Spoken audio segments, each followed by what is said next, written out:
I never thought measuring a walk-in closet would lead to my client, a 44-year-old venture capitalist in a silk robe at midnight whispering against my ear. You claimed this frame could support dynamic loads? Prove it. But here's the thing about the best mistakes of your life. They never announce themselves with warning labels. And by the time you realize what's happening, you're already in too deep to care. My name is Ethan Park. I'm 29 years old, and I design custom furniture for people who have more money than God and less patience than toddlers. I run a one-man operation in San Francisco. Technically, it's a 1,200 square foot warehouse in the Mission, with a CAD workstation, a CNC router I bought used off Craigslist, a table saw that's older than I am, and a cot shoved in the corner for nights when deadlines crush me and driving home feels like wasted time. I'd been doing this for 3 years, ever since I walked away from a corporate interior design gig at a big firm downtown. The pay was good, the benefits were solid, and every morning I woke up wanting to drive my car into the bay. So I quit, cashed out my 401, and started building things with my hands. My parents thought I'd lost my mind. My ex-fiancée agreed with them, which is why she's my ex. Most of my clients are tech bros who want reclaimed wood conference tables for their collaborative workspaces, or Instagram influencers who need floating shelves that photograph well but don't actually need to hold books. It pays the bills, barely. Then I got the email that changed everything. Subject line: bedroom suite, budget flexible, urgent. Sender: Victoria Ashford. I didn't recognize the name, so I did what any reasonable person would do. I Googled her. Victoria Ashford, 44 years old, founding partner at Ashford Ventures, a VC firm that had backed half the unicorns in Silicon Valley over the past decade. Net worth estimated somewhere north of 200 million. Her LinkedIn photo showed a woman with dark hair cut in a sharp, asymmetrical bob, intelligent brown eyes that looked like they could see through bullshit at 100 yards, and the kind of bone structure that belongs on magazine covers, not in boardrooms. I stared at that photo for longer than I should have. Then I almost didn't reply. Women like that hire big-name firms with offices in Soma and websites that win awards. They don't hire guys working out of warehouses who sometimes eat ramen for dinner 3 nights in a row because they blew the grocery budget on Danish oil and brass hardware. But budget flexible is code for I don't care what it costs, and I had rent due in 5 days. I sent a polite, professional response, keeping my tone neutral and my expectations low. She replied in under 5 minutes. Tomorrow, 10 a.m. My place. Bring sketches if you have ideas. I trust your aesthetic based on your portfolio. Don't be late. No negotiation, no interview, no request for references. I showed up the next morning in my only blazer, charcoal gray, slightly wrinkled with my leather portfolio under one arm and a thermos of coffee in the other because I'd been up until 2 a.m. looking at photos of her house online. It was a 4-story Victorian painted dove gray with cream trim, bay windows on every level, and a front garden that probably cost more to maintain than my annual income. The neighborhood smelled like old money and fresh-baked bread from the bakery on the corner. I rang the bell. A housekeeper answered, a woman in her 60s who looked me up and down with the kind of practiced neutrality that said she'd seen a lot of people come and go through these doors. She led me through a foyer with marble floors, past a living room filled with mid-century furniture and art I recognized from auction catalogs, and into a sitting room with floor-to-ceiling windows overlooking the bay. That's where I met Victoria. She was standing with her back to me, silhouetted against the light, wearing tailored black trousers and a cream cashmere sweater that probably cost what I made in a month.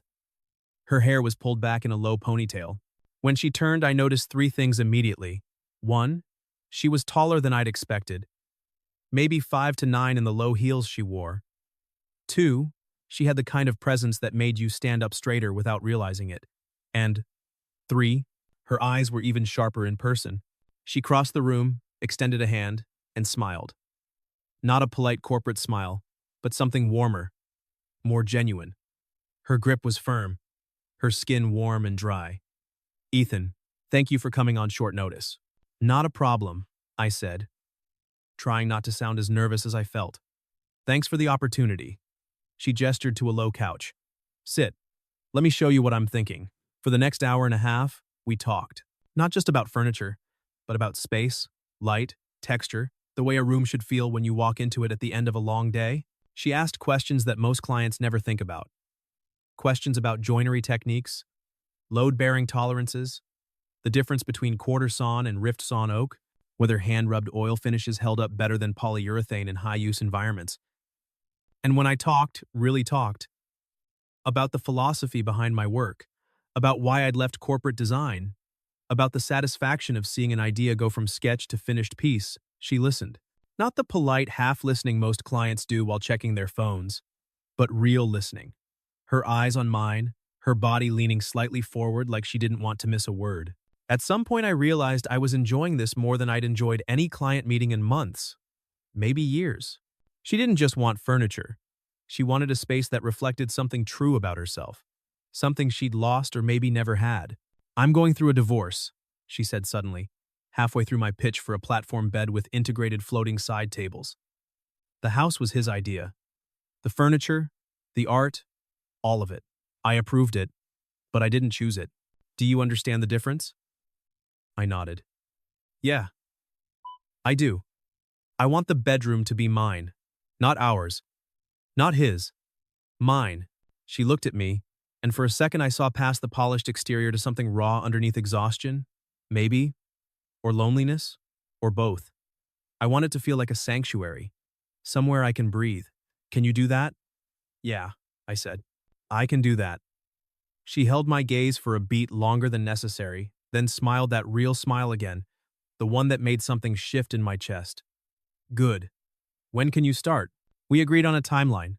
4 weeks to design and build a custom bed frame with upholstered headboard, 2 floating nightstands, a 7-foot dresser, and a built-in wardrobe system. She paid half up front via wire transfer, enough to cover materials and labor and then some. As I was leaving, she walked me to the door. The housekeeper had disappeared. It was just the two of us in the marble foyer, afternoon light slanting through the windows. "Ethan," she said, her voice quieter now. "Yeah? I have a good feeling about this."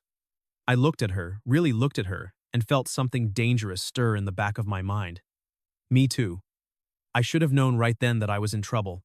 I should have recognized the way my pulse kicked up when she smiled, the way I found myself leaning in when she spoke, the way I kept replaying the sound of her voice on the drive back to the warehouse. But I told myself it was just professional excitement. A big project.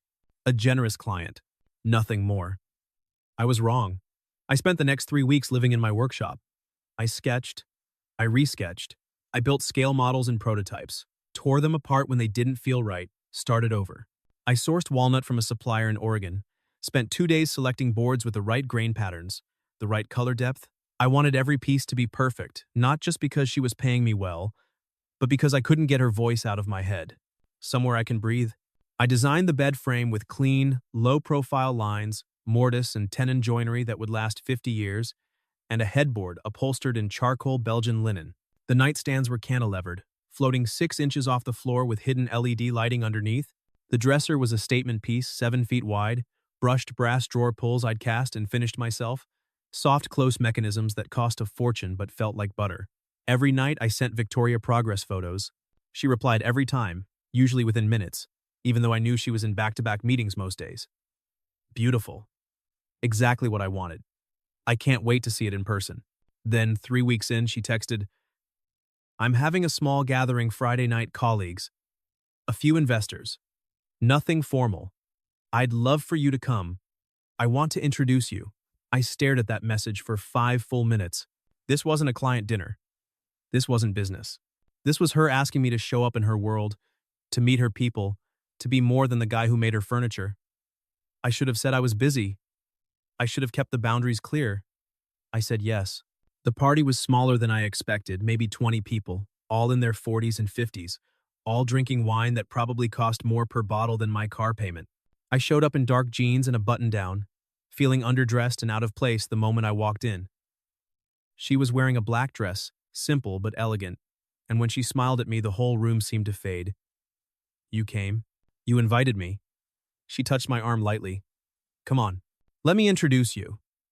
She walked me around, introduced me to a tech CEO, a philanthropist, a woman who ran a contemporary art gallery in the Mission. They were polite, asked surface-level questions about my work, then drifted away to talk about funding rounds and board meetings and things I didn't understand and didn't care about. Victoria stayed. After an hour, We ended up on the back terrace overlooking the garden. The fog was rolling in, thick and gray, softening the lights of the city below. The air smelled like jasmine and salt. She handed me a glass of wine. "Thank you for coming. Thanks for inviting me. You looked uncomfortable in there." I laughed. "Was it that obvious?" "A little." She leaned against the stone railing, looking out at the city. "But I get it. These people can be exhausting. Half of them are brilliant. The other half are just good at pretending." She paused. "Sometimes I forget why I started doing this. It was supposed to be about building things, helping people bring ideas to life. Now it's just spreadsheets and egos and power plays." "Why not quit?" She looked at me, surprised. "And do what?" "I don't know. Something that makes you happy." She smiled, but it was sad, almost wistful. "I don't know what that is anymore." Her honesty hit me harder than it should have. For a moment, neither of us spoke. The fog curled around us, muting the sounds from inside. I could hear the distant hum of traffic, the faint murmur of conversation through the glass doors. I could smell her perfume, something floral and faint, layered with the scent of wine and the cool evening air. "You know," she said quietly, turning to face me, "I envy you." "Me? You make things with your hands. You see an idea through from start to finish. You know when something's done, and done right." She stepped closer. I could see the fine lines at the corners of her eyes, the way the light caught the silver threads in her hair. "I spend my days making bets on other people's ideas. I'm always one step removed from the actual work. It's—" She trailed off, searching for the word. "Lonely," I said. "Yeah." She held my gaze. "Lonely." The air between us thickened. I could feel my heart rate pick up, could feel the pull of gravity between us like something physical. This was dangerous. She was my client. She was 15 years older than me. She was going through a divorce, vulnerable, probably not thinking clearly. And yet, I wanted to close the gap. I wanted to kiss her, to see if she tasted like the wine she was drinking, or something sweeter. I wanted to know what her hair felt like, whether it was as soft as it looked. "I should go," I said, my voice rougher than I intended. "Probably," she said. But she didn't move, and neither did I. We stood there for what felt like an hour but was probably only 30 seconds, the unspoken thing between us growing louder with every breath. Finally, she stepped back, breaking the spell, and looked away. "I'll see you next week, when you deliver the furniture." Yeah, next week. I left before I could do something I'd regret. I drove home with my hands shaking on the wheel, replaying the way she'd looked at me, the way the silence between us had felt heavy with things unsaid. I told myself it was nothing. A moment of connection, maybe, but nothing more. Nothing that would go anywhere. Nothing that mattered. I was lying to myself, and I knew it. The furniture was ready right on schedule. I rented a truck, loaded everything piece by piece with the kind of care you'd use handling a newborn, and drove to Pacific Heights with my buddy Marco, who'd agreed to help me carry the heavy stuff upstairs in exchange for beer and $50. Victoria answered the door in jeans and a white t-shirt, her hair loose and wavy, no makeup. She looked younger, more real, more beautiful. "Come in," she said, smiling wide. "I cleared out the bedroom this morning. I'm so excited I can barely stand it." Marco shot me a look. I ignored him. We spent the next 4 hours assembling everything. Marco and I carried the bed frame up the narrow stairs, piece by piece, while Victoria watched and handed us tools when we needed them: an Allen key, a level, a mallet for coaxing stubborn joints into place. She asked questions, made suggestions, laughed when I swore at a bolt that wouldn't thread properly.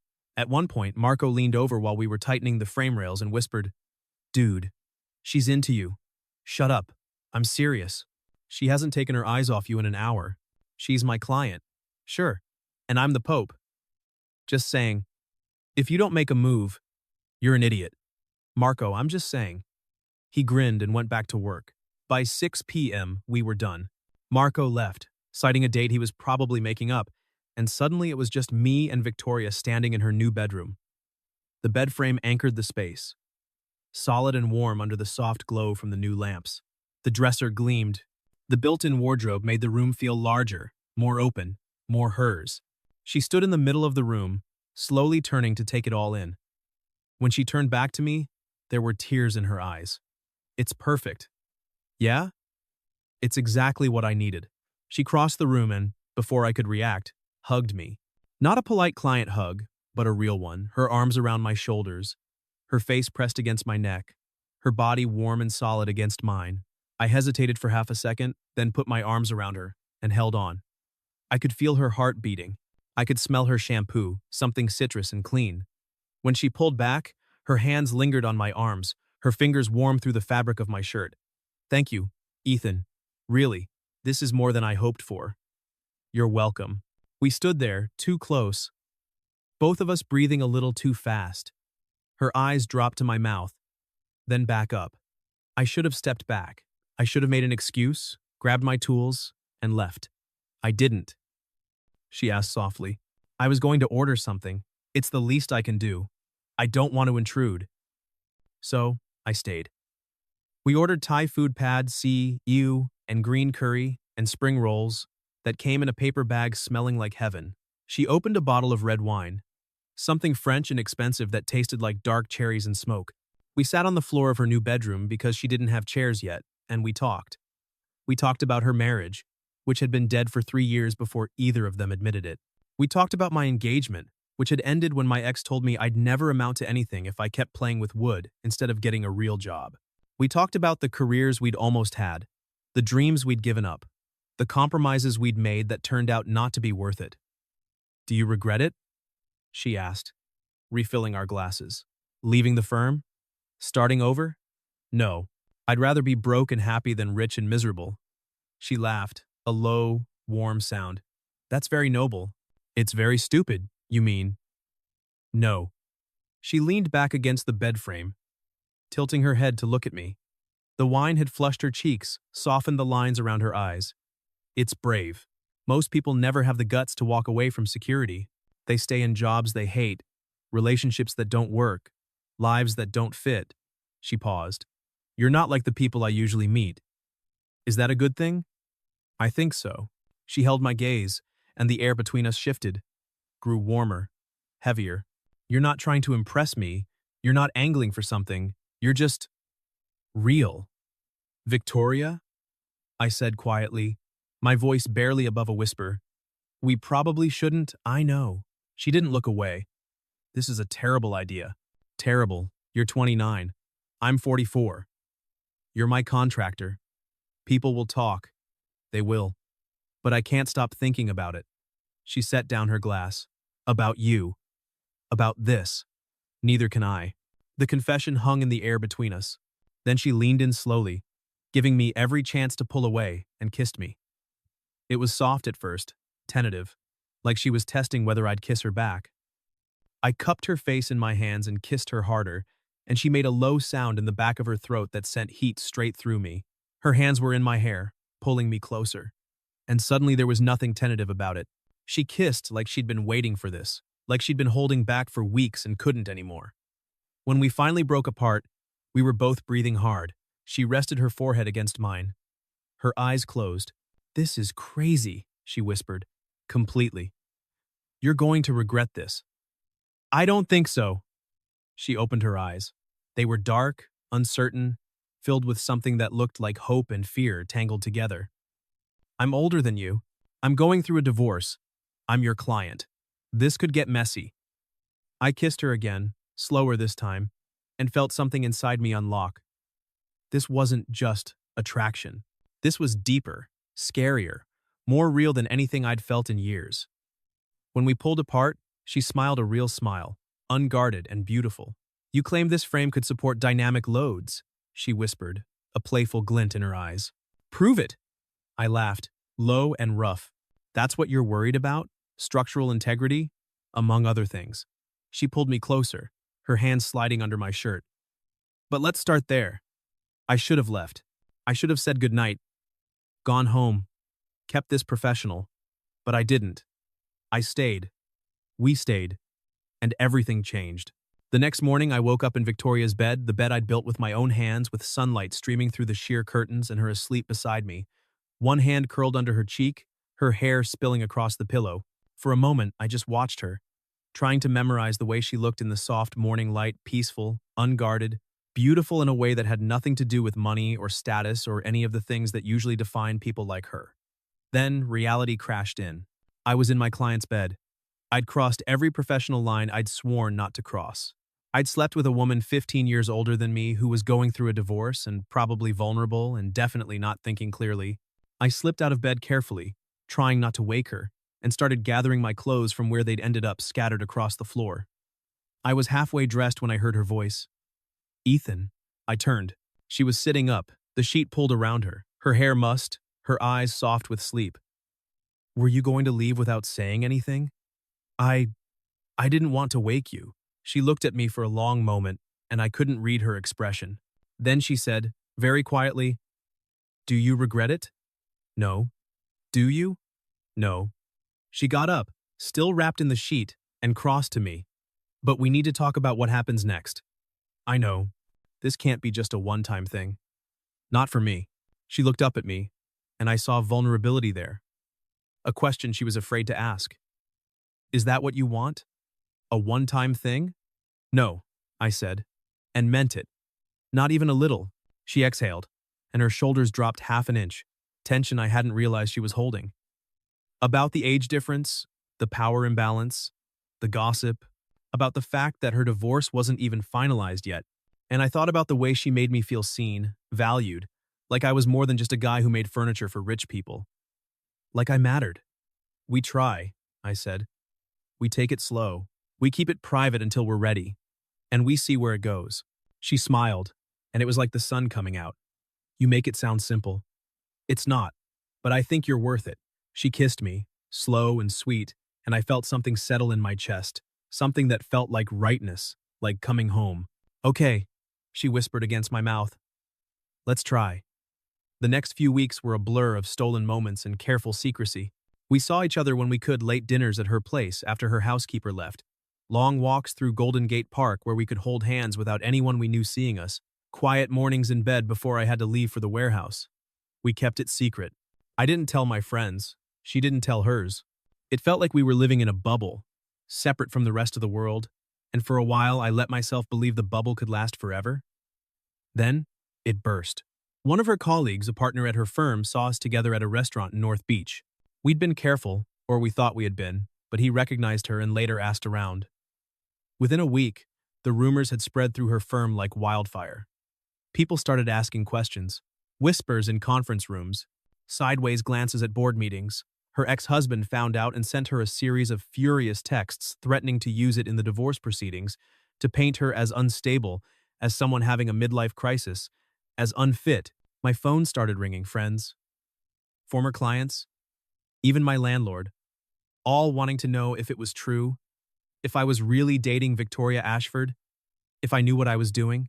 And then someone posted about it on Blind, the anonymous app where tech workers gossip about everything. The thread was titled Founding Partner Dating the Help.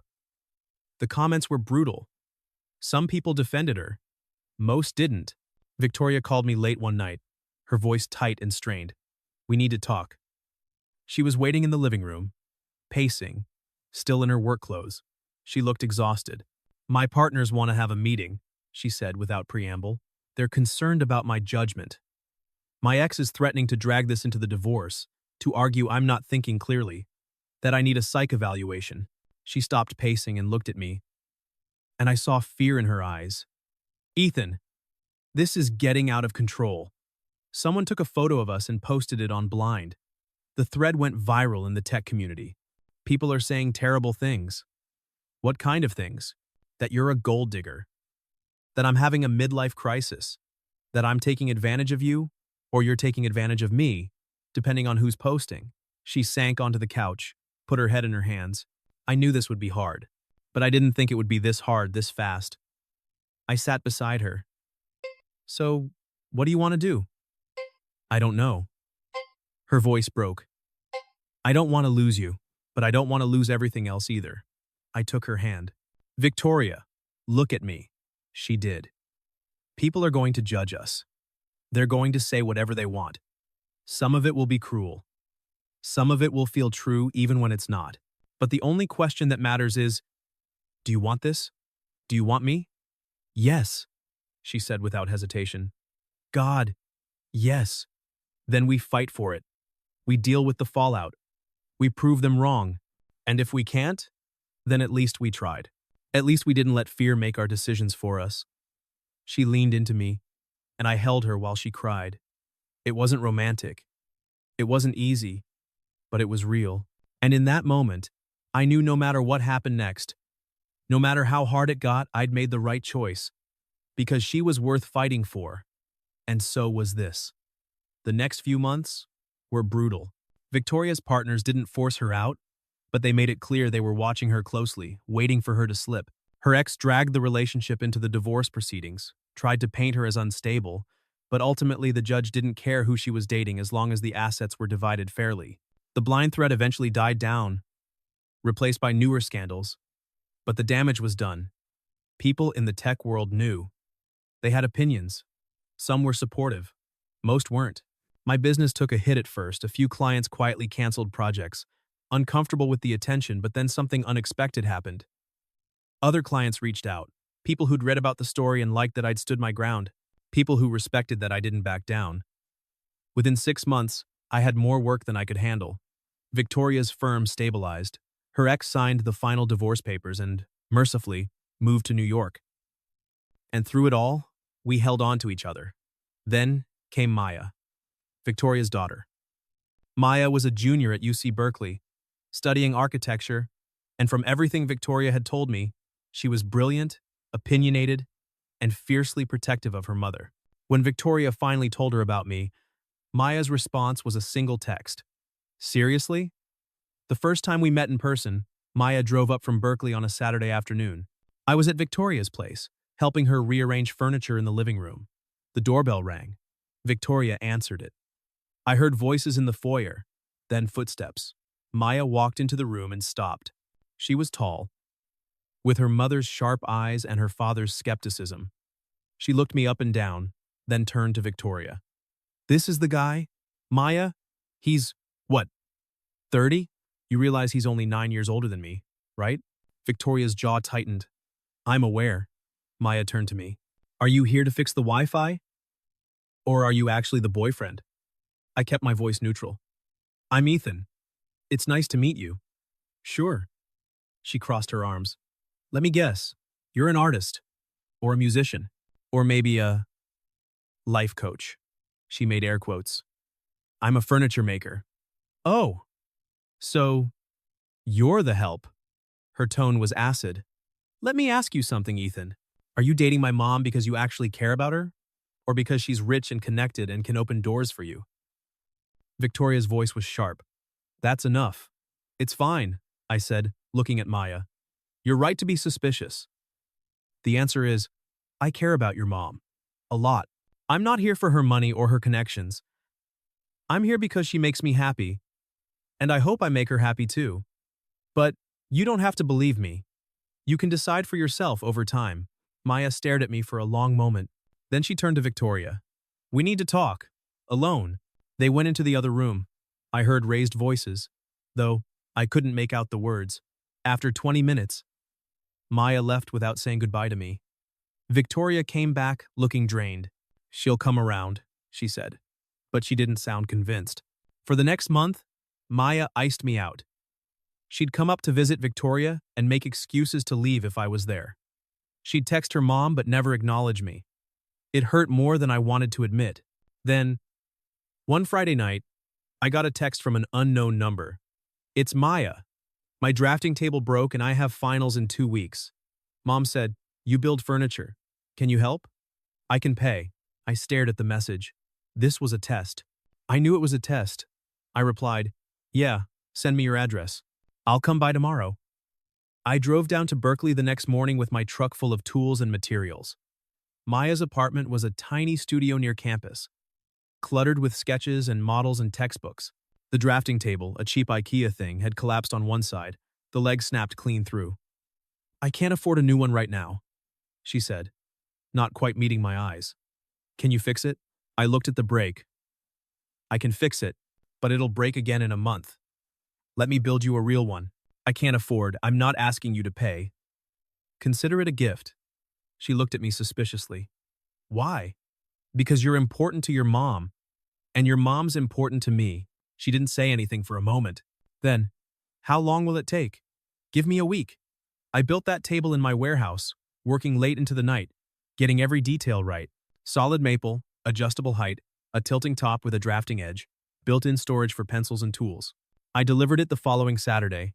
Maya's eyes went wide when she saw it. This is... She ran her hand over the smooth surface, testing the tilt mechanism. Why are you doing this? Because I want you to know I'm serious. About your mom. About being in her life. Which means being in yours. 2. If you'll let me. She looked at me for a long time. Then, quietly, she's happy with you. I haven't seen her this happy in years. I'm happy with her too. If you hurt her, I won't. I will end you. I smiled. Fair. We stayed up until 3 a.m. that night, sanding the edges of the table together, talking about architecture and design and what it's like to build things with your hands. By the time I left, something had shifted. Maya didn't trust me completely, not yet, but she was willing to try. And that was enough. I'm 31 now. Victoria's 46. We got married 3 months ago in a small ceremony at City Hall, with Maya as one of the witnesses and Marco cracking jokes the whole time about structural integrity. My parents came out from Michigan.